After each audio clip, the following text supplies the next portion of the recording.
Assalamualaikum warahmatullahi wabarakatuh. Alhamdulillahirrabbilalamin. Wassalatu wassalamu ala asyrafil anbiya'i wal mursalin wa ala alihi wa ashabihi ajma'in. Melalui video ini kami ingin menjawab pertanyaan dari banyak teman-teman, khususnya warga sekitar kota tempat tinggal kami dan pada umumnya masyarakat Indonesia, tentang ibadah di rumah saja pada masa corona. Apakah mengurangi pahala bila hanya beribadah di rumah misalnya? Dalam hal ini ada dua hal yang bisa menjadi landasan. Pertama, hadis Nabi SAW yang menyebutkan, kata beliau, "Idza maridul abdu aw safara kutiba lahu ma kana ya'malu muqiman shahiha." Apabila seorang hamba sakit atau dalam keadaan safar, maka dia akan diberikan pahala dari setiap amal yang dia tinggalkan yang selama ini dia kerjakan ketika dia tidak sedang sakit dan tidak sedang safar. Itu artinya pahala tidaklah berkurang insya Allah apabila ada orang tidak mengerjakan suatu ibadah karena suatu uzur.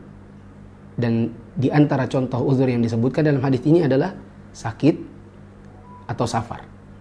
Dan tidak cukup hanya pada dua ini saja, begitu juga bila ada wabah, ada kondisi ketakutan, ada perang, ada kerusuhan, sehingga sebagian orang takut untuk keluar rumah karena mengkhawatirkan dirinya terkena bahaya, maka insya Allah pahalanya akan sama. Meskipun tidak mengerjakan yang biasa dia kerjakan seperti pergi ke masjid. Yang kedua, ada kaidah fikih yang mengatakan al-masyaqqatu sababut taisir. Bila ada kesulitan, maka akan menjadi sebab datangnya kemudahan. Di antara kesulitan di wabah ini adalah kesulitan orang untuk keluar dari rumah pergi ke masjid karena khawatir akan tertular atau menularkan. Karena wabah yang satu ini uniknya adalah ada sebagian orang yang membawa virus tapi tidak punya gejala. Khawatirin tertular atau menularkan. Maka itu akan menjadi sebab datangnya kemudahan. Apa kemudahannya? Tidak berangkat ke masjid. Sebagai gantinya adalah sholat di rumah. Maka insya Allah pahalanya sama. Wallahu a'lam. Pertanyaan yang kedua adalah, apa saja ibadah yang dapat dikerjakan di rumah? Tentu puasa, karena puasa tidak disyaratkan sebuah tempat. Kedua, sholat 5 waktu. Ketiga, sholat rawatib. Keempat, membaca Al-Quran. Kelima, kajian online, yang sekarang banyak digalakan oleh sebagian ustadz, karena tidak ada perkumpulan di masjid dalam rangka kajian atau ceramah, diganti dengan kajian via online. Kita bisa ikuti dari rumah. Kemudian sholat tarawih. Bukankah di zaman Nabi SAW ada sholat tarawihnya Nabi di dalam rumah? Bahkan Nabi SAW di masa hidup beliau mayoritasnya di rumah. Hanya sedikit malam saja yang beliau pergi ke masjid. Karena waktu itu memang Nabi mengkhawatirkan tarawih diganti hukumnya dari sunnah jadi wajib.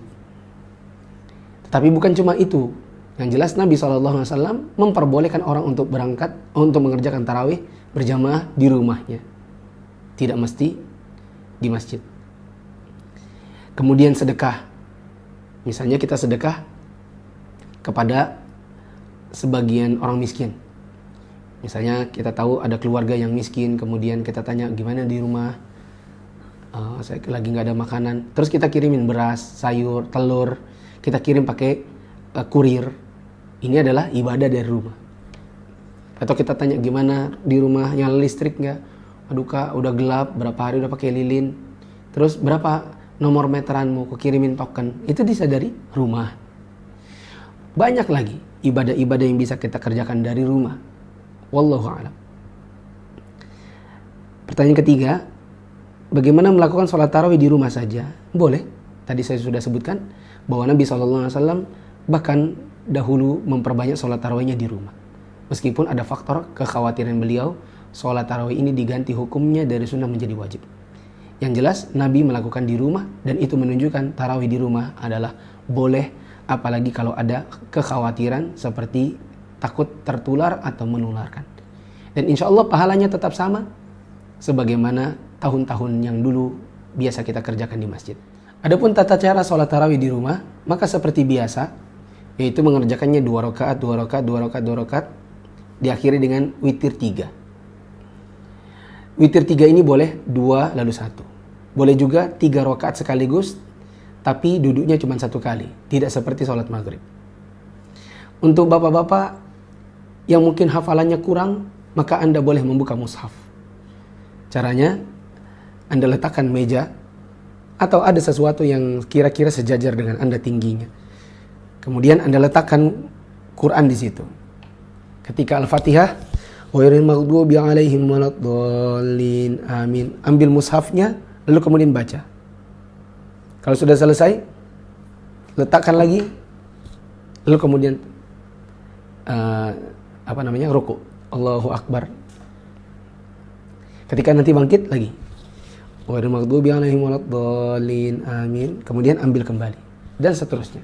Bila hafalan Anda kurang, bila Anda mencukupkan hanya dengan kul karena itu yang dihafal, pun tidak masalah. Yang penting sholat.